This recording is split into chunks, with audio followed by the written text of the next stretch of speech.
What double standard disgusts you? If you owe a company money, you will be charged interest late fee service interruption almost immediately after the due date. If a company owes you money, you might see it in 6 weeks to 3 billing cycles. Just to add to this, you miss your bill to your internet cable provider by a day and you pay fees out your ass. Your service goes down for a week.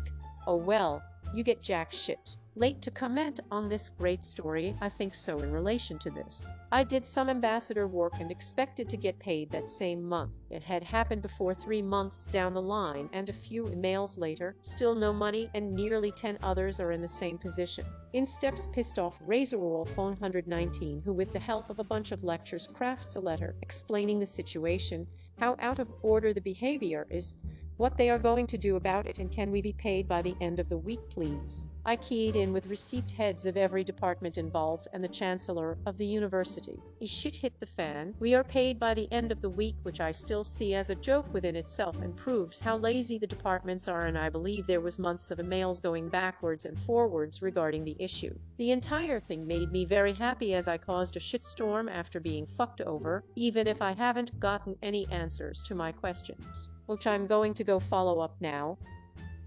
Well, which I'm going to go follow out. Politicians not following their own COVID guidelines. It has become rules for thee, but not for me. This was essentially their mentality pre-COVID as well, just more obvious now. Always has been. If you always arrive to work late, you're in big trouble. If work never finishes on time, shrug, no big deal.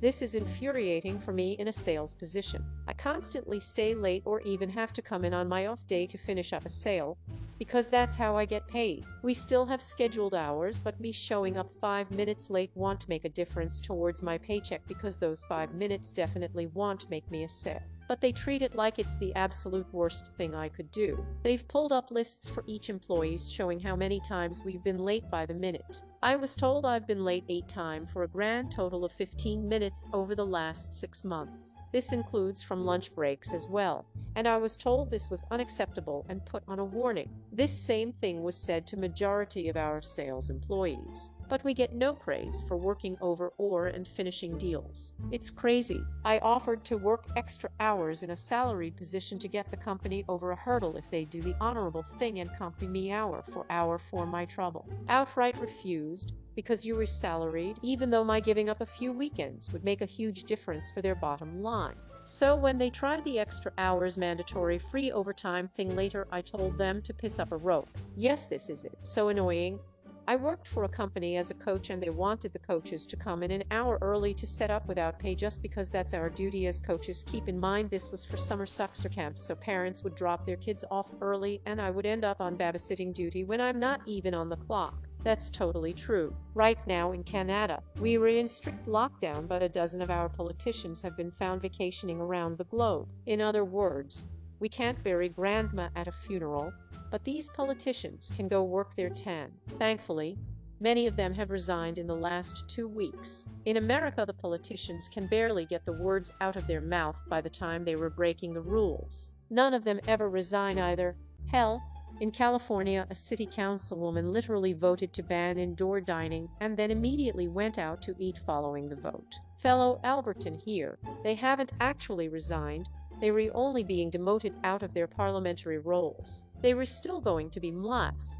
except for Kenny's chief of staff, who was hired not appointed. Like, for example, Tracy Allard resigned from her municipal affairs minister role, but she is still the law for her riding. It is disgusting the entitlement these people have. Same in America. The governor of California told people to wear masks in between bites of Thanksgiving dinner and to not have anyone over. Then he goes on a partying frenzy, spends over $10,000 at a bar with no masks and tons of people. The governor of New York told people not to have any family over and wear masks during Thanksgiving dinner. He then makes plans to have his entire family over without masks. I'm sick of it. Unfortunately, it's a lot more than just Canadian politicians breaking those rules. Banks businesses can immediately withdraw money from your bank account and apply all their disgusting fees. But for banks businesses to give you money, you have to wait 7-10 business days for the funds to appear.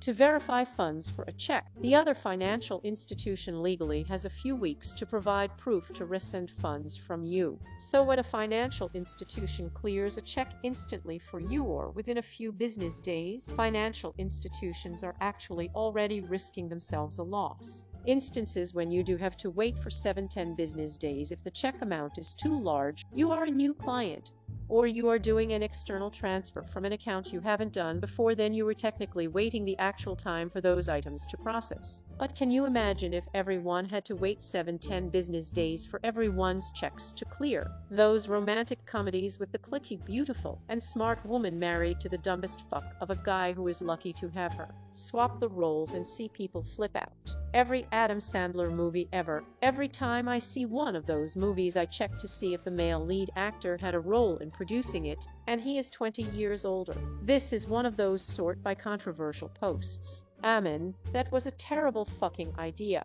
Business should do whatever it takes to get ahead, but if the employee tries to make their life better or find a new job, they are lazy and ungrateful. Recently on here there was a thread about employers hiding the pay for a posted position. Most people hated it, as it was a waste of time to get to the point where they are willing to tell you the pay, and it is an insulting amount. A few people were defending it. One guy said that it only makes sense for the employer to hide this from you and try to manipulate you about pay. From the employer's point of view, they need to pay you as little as possible, and if they post a salary, then people who want more than that will not apply, so no chance to underpay someone who is worth more, and they will have to deal with people who aren't good enough for that meager salary. So according to this guy, really, it is for the best that they try to screw you with hidden a salary for job postings. He is saying this as if we were supposed to just agree with it and not stand up for ourselves and just bend over and take it. But us demanding to know the salary during the first contact about a job. Unacceptable.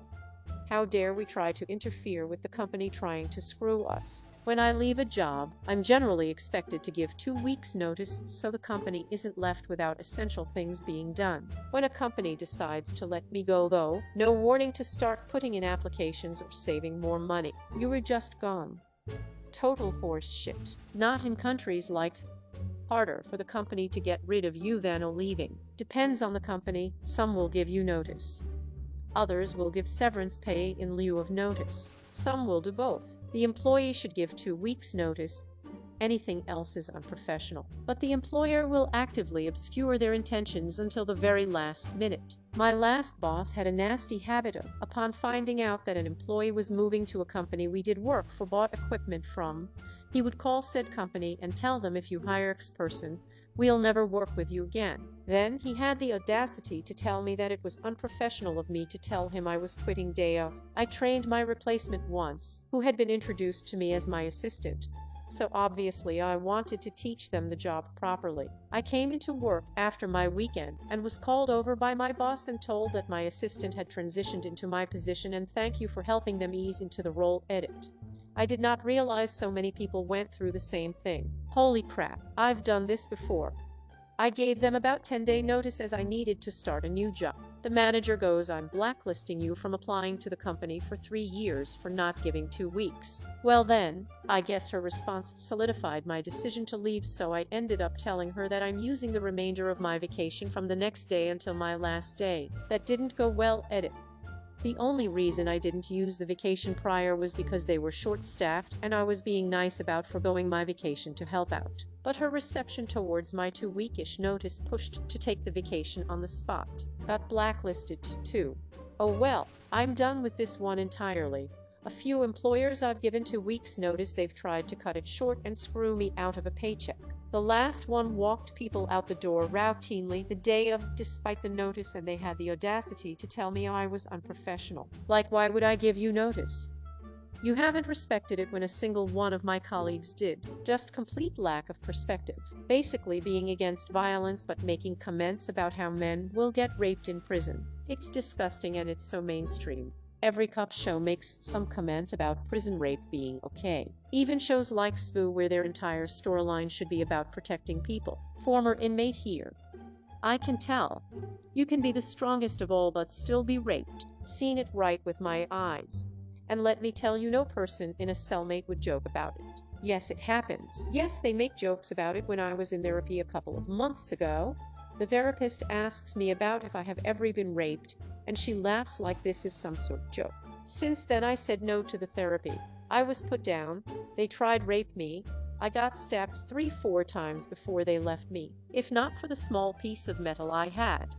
Unless you are a pimp. I have always seen people joke about it, even my father. Like he says I deserved all of it. I can't stop myself from telling how hard people make you to express. Prisons are not jokes. It is not only about dropping the soap. It gets worse. No one can get it till they see it with their eyes, and when they will, I bet they could even speak a word. Edit. Sorry it turned into a rant. People like to complain that rape isn't taken as seriously for men as it is for women, and then turn around and make prison rape jokes, or just use rape as a joke between men and don't see how the two are connected. It is really upsetting. We need more people like you calling that out as wrong, so we stop normalizing the minimization of male rape. Child predators. Both men and women should receive the same charges. Also, when abuse happens outside the family, it is the worst thing ever. But when abuse happens inside the family, people tend to say that it was not so bad or something. It does not matter where the abuse happens, it is still abuse. People should be held more accountable for their actions. If I wake up at 4 p.m. and go to bed at 9 a.m., I'm lazy, do nothing all day, etc. Wake up at 4 a.m., bed at 9. You are seen as a responsible member of society. Doesn't matter if you work the exact same number of hours, make the same money, do the exact amount of housework. Eta. Holy cheese balls, this blew up. I can't reply to everyone, so I'll just add this. If you are just scrolling through the comments of the original post, please keep in mind that not everybody works a typical 8:00 a.m. to 5:00 p.m. job.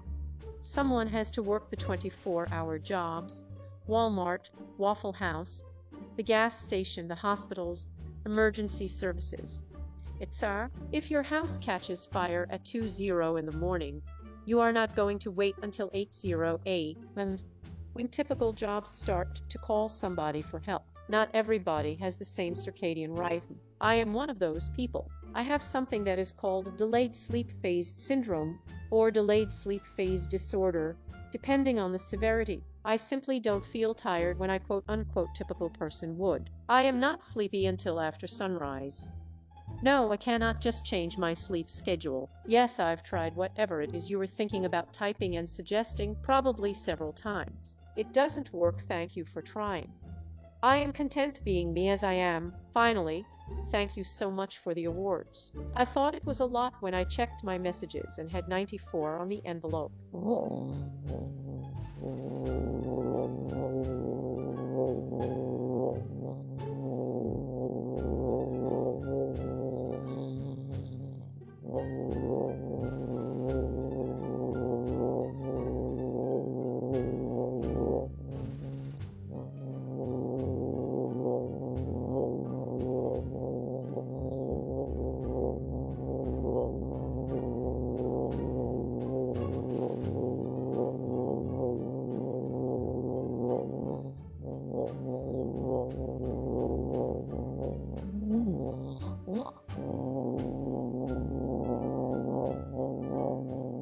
I 100% agree with this. My family always makes snide remarks about me sleeping late, but praise themselves for going to bed early. Like, oh, but I got a ton of shit done while you were asleep.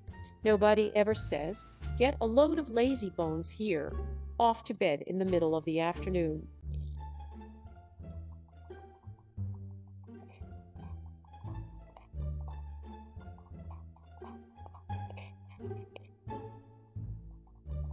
Your example is making it sound even better than it really is in my experience. I have relatives that go to bed at 9 and wake up at 8 or 9, so 11-12 hours in bed every day, and then when I go to bed at 4 and get up at 10:30 they complain about me sleeping all day. Yes, I work 12-hour shifts. 7-7. People have a hard time wrapping their head around the fact that 9 is like my 9 when I'm on night shift. Egg my life right here. I've forced myself into a normal sleep schedule a few times over the years for certain jobs and school, but whenever the restraint isn't there, I go right back to that sort of sleep schedule. If I work from 5 to 1:30 am, why the fuck am I getting up early in the day? How many hours before work do you get up? Don't you also enjoy your wind downtime after your day's work is done? Probably a bit late and will get buried, but the one that probably affects me the most directly is that idea that if I have my kids out with me alone, I'm either some miracle from the heavens doing God's work. A stranger actually said that to me, or hearing the "oh, is it daddy's day to babysit?" Fuck you, Karen, I'm the stay-at-home parent, and it's not babysitting when they were my fucking kids. Mr. Mom came out in 1983, and I still can't get a break about it. See, this just sucks for everyone, both mom and dad. Anything the mom does is expected, and the dad gets treated like he doesn't have a right or responsibility to be a parent. Absolutely useless double standard. Posted this on another comment, but it enrages me, so sharing again. I had a coworker who took a year of paternity leave when his wife had their youngest child. The stories he had, my God. The one I will always remember was when he was grocery shopping with the little one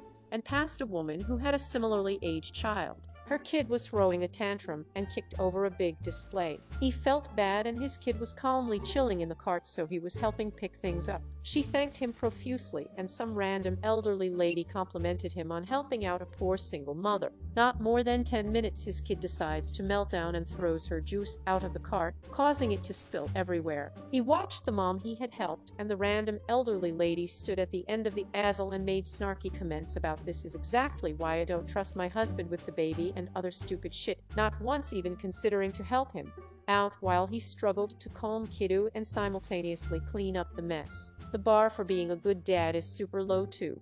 Being able to dress my son and change his nappy does not make a super dad, merely a competent dad. Every time I change one of my kids' diapers, all the relatives are in awe that I would stoop to such a low level and act like I cured cancer. It's a fucking diaper, and he's my child too. It should be expected that you help take care of and nurture your own kid. Right?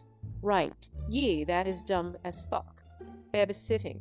You mean raising your children. I have kids, but they are young, and I haven't heard this yet, but if it happens to me, I would be pretty pissed. Wealthy people don't seem to be accountable for white-collar crimes like poor people who commit petty crimes. Wealthy people get huge tax breaks and can spend more money on themselves or invest to make even more. Investments are taxed at lower rates, so people that can afford to invest make even more. Meanwhile, those at the bottom get no wage adjustments for inflation, while the cost of everything else increases from inflation. Benefits and pensions are cut, so the wealthy get rich from the profits as a result of lower pay and benefits. Corporations can move to tax-sheltered countries to avoid paying more taxes. The average person gets none of this and is paying more out of pocket. Look at Bernie Madoff, who went for years stealing other people's money and no prosecutions from the 2008 financial crisis. I guess it's easier to go after the poor, powerless, and weak.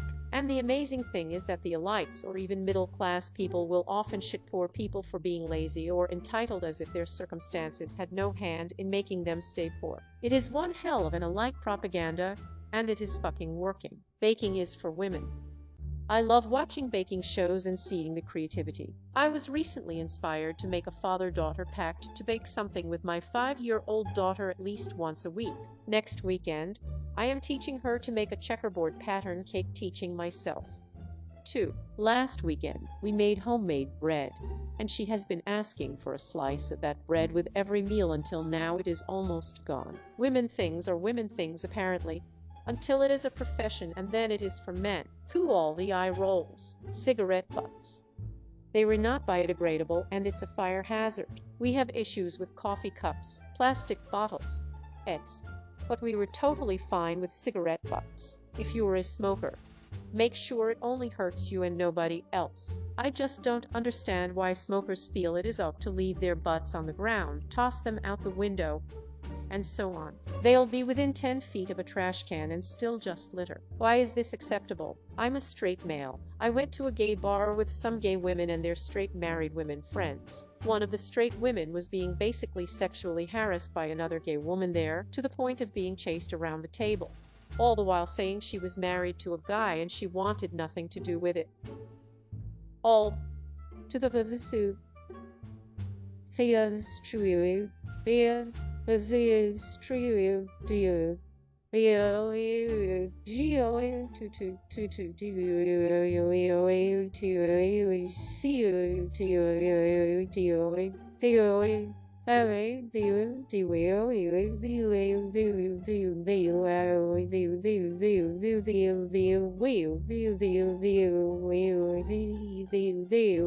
The whole bar was laughing. If I did that to a woman in a regular bar, I'd get my ass kicked, thrown out, or arrested. I've lived this, but it had an extra layer of gross. I was an out trans man. The person targeting me thought they could rape me into a lesbian. I am not attracted to women. She wouldn't take that for an answer. The entire house party was in my face telling me I was in the wrong. They each had a different reason. I've never been so happy to leave a party in my life. A lot of girls who haven't experimented with women yet think men are trash. Women are great, when it's really there's less gay women, so less women to harass women.